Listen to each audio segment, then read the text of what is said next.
না? আজান দিলে কেন তুমি মসজিদে যাও না? ও নাফরমান, তুমি একটু তাকাও। আকুনতুম আমওয়াতা, তোমার তো প্রাণ ছিল না, তোমার জীবন ছিল না।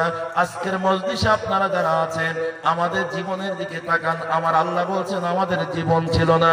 এই নাফরমান, আমার দিকে তাকাও। আমি আল্লাহ বলছি ওয়াকুনতুম আমওয়াতা, তোমার জীবন ছিল না, তোমার প্রাণ ছিল না।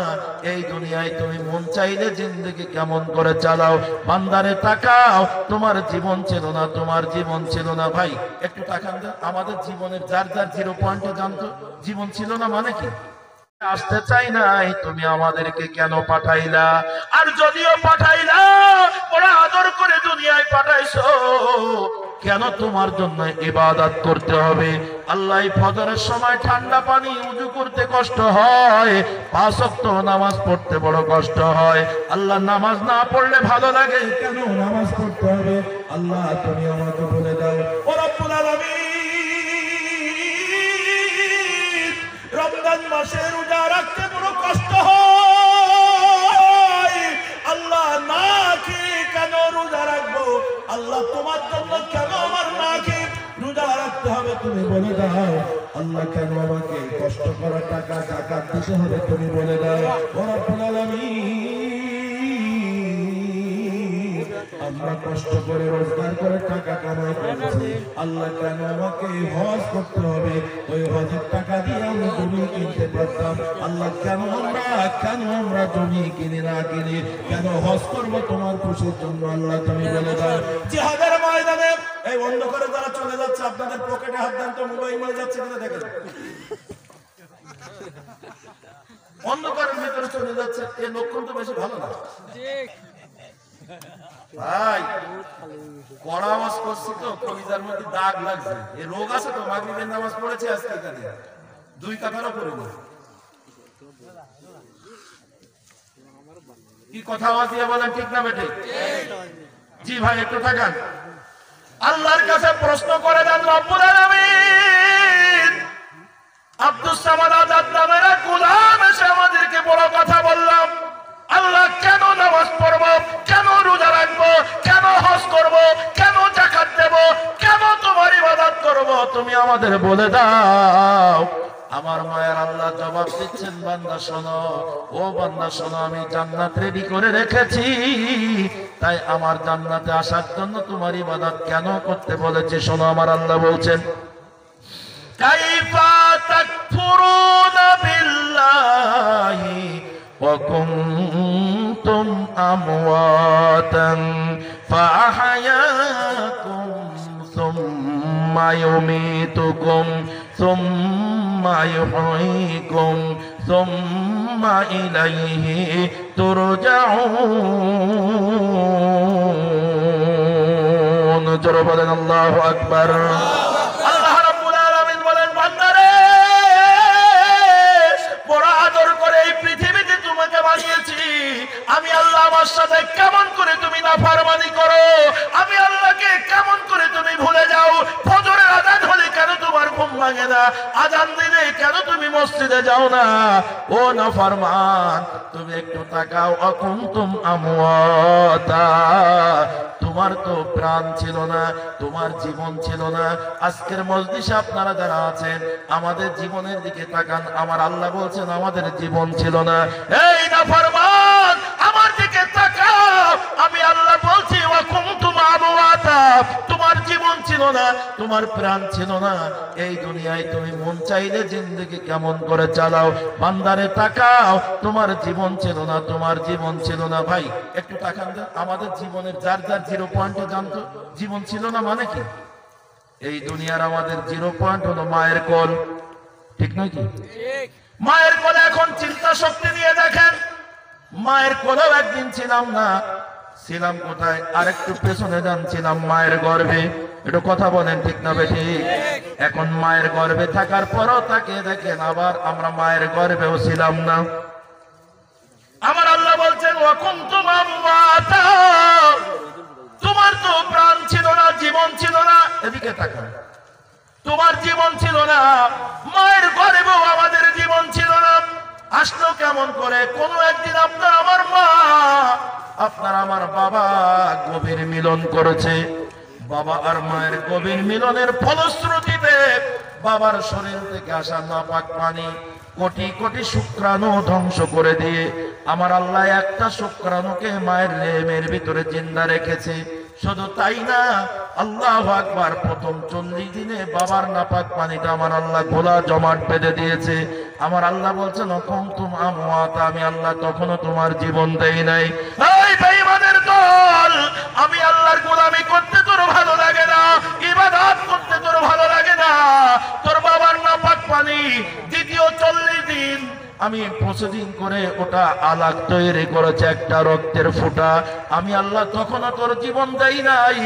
তোর বাবার নাপাক পানি তৃতীয় 40 দিন, যেদিন 120 দিন বাবার নাপাক পানির বয়স, 120 দিন যেদিন বাবার নাপাক পানির বয়স, ওই দিন রক্তপিণ্ড থেকে একটা ছোট্ট গোস্তের টুকরায় রূপান্তরিত করেছি। আমার আল্লাহ বলছেন তখন আমি আল্লাহ তোর জীবন দেই নাই। এমন সময় আলমে আরব রূহ জগতের ফেরেশতারা আল্লাহর কাছে এসে বলে, আল্লাহ গো, অমুক গ্রামে অমুক মেয়েটা, বাবার নাম অমুক, মায়ের নাম অমুক, অমুক পুরুষ কর্তৃক তার রেহেমের ভিতরে নাপাক পানির বয়স 120 দিন হয়ে গেছে, একটা গোস্তের টুকরা হয়ে গেছে, মুখাল্লাকাতিন, ওখানে কি একটা জীবন দেব, রূহ দেব? আল্লাহ যদি বলেন নাআম মুখাল্লাকাতিন, হ্যাঁ রূহ দাও, অথবা আমার আল্লাহ বলেন গায়রে মুখাল্লাকাতিন, না না রূহ দিও না, আল্লাহ তাআলার পারমিশনে ফেরেশতা মণ্ডলী রূহ জগৎ থেকে আপনার আমার এই রূহটা ফুৎকার করে দিলেন, এই জীবনটা আমরা পেলাম। এখন আপনারা বুঝে থাকলে বলেন তো, যখন আমাদের রূহটা দেওয়া হলো তখন কি আমাদের মা জানতো? কথা বলে দেন। আমার আব্বা জানতো?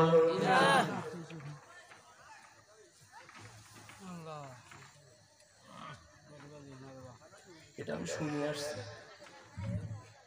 শুনে আসছি, কিন্তু সমস্যা হচ্ছে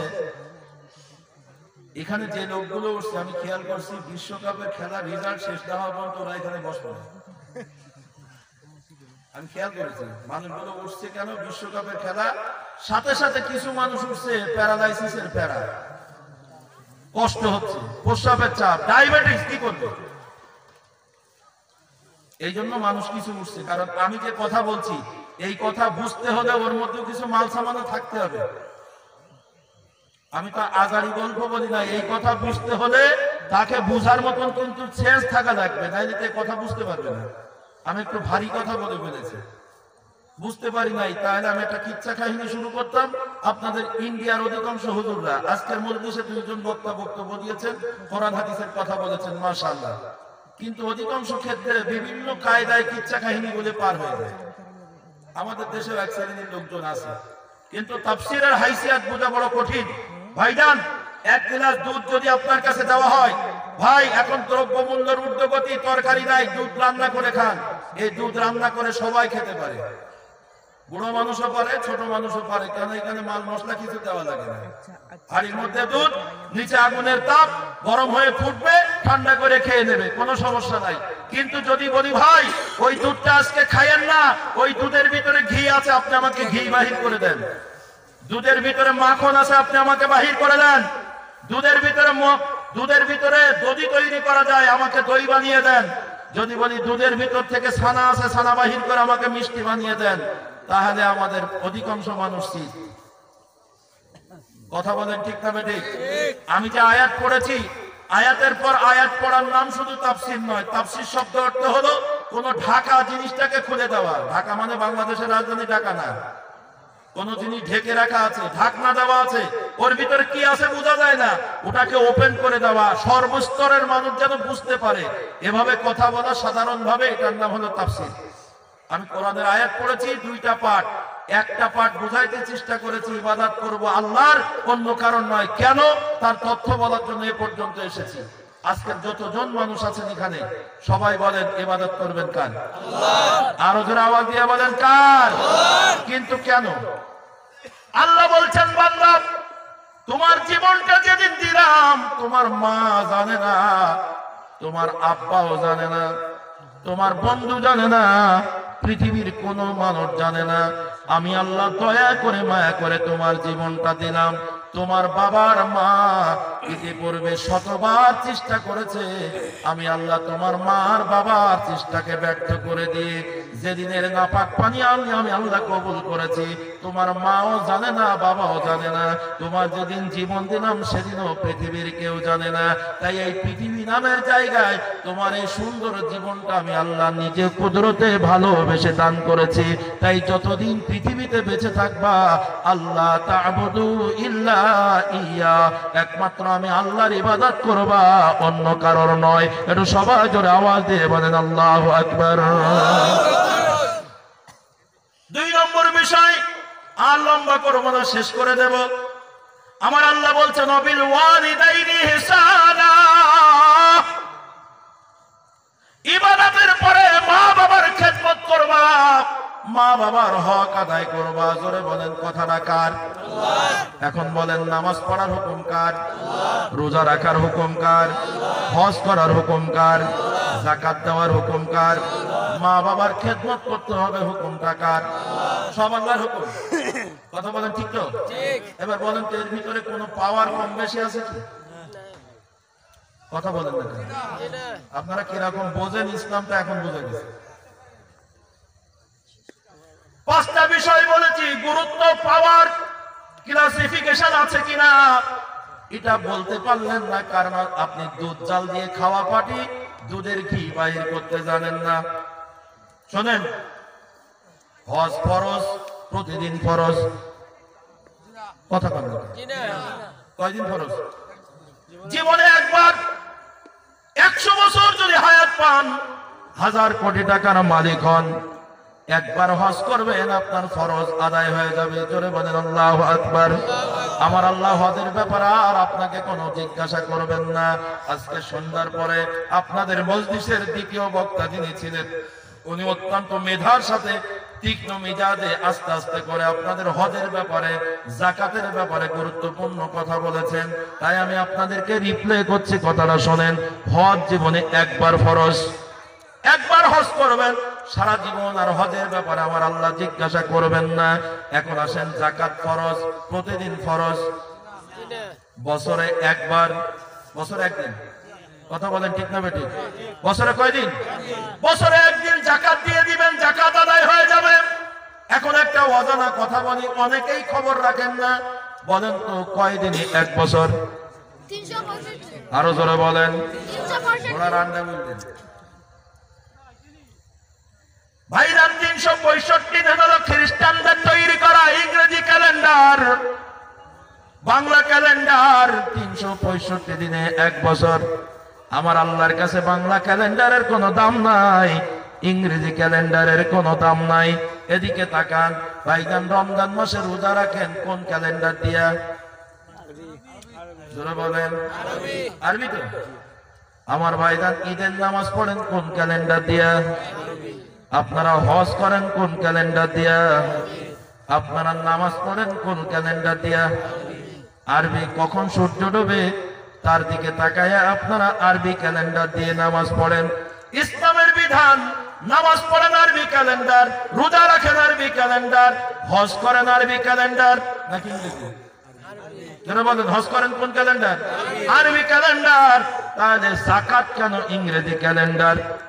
আপনার যাকাত হয় নাই, যাকাত দিবেন আরবি ক্যালেন্ডার, আর আরবি ক্যালেন্ডারে 354 দিনই এক বছর। এটা আমাদের সমাজের অনেক মৌলবীরাও খবর রাখে না, কখন কি ঘটে গেল। রাগ করলেন মনে হয় আমার পরে? আমরা হুজুররাও তো খবর রাখি না, কি হইল এক বছরে জানুয়ারি থেকে জানুয়ারি যাকাত দেবেন।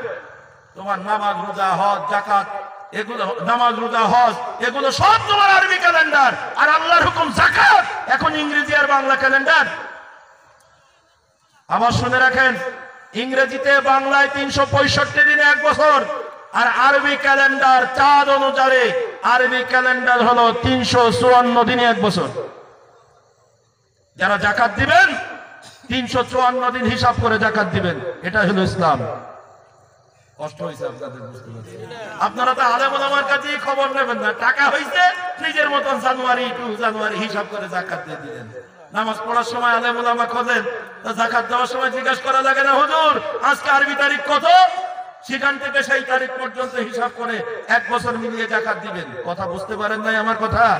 জোরে বলেন, যাকাত দেবেন কয় দিনে 1 বছর? 354 দিনে 1 বছর।